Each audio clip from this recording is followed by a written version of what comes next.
विद्यापीठाच्या सुमारे 298 कोटी रुपयांच्या अंदाजपत्रकास अधिसभेनं मान्यता दिली आहे।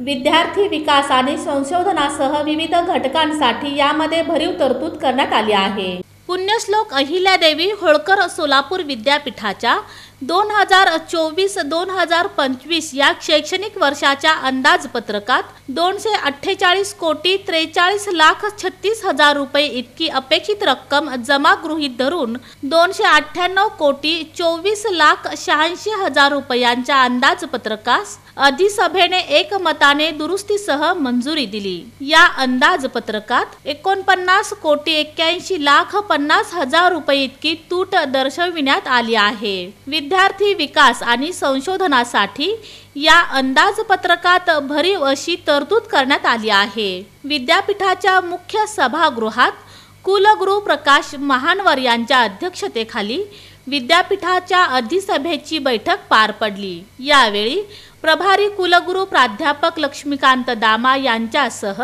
अधिसभेचे सदस्य उपस्थित होते।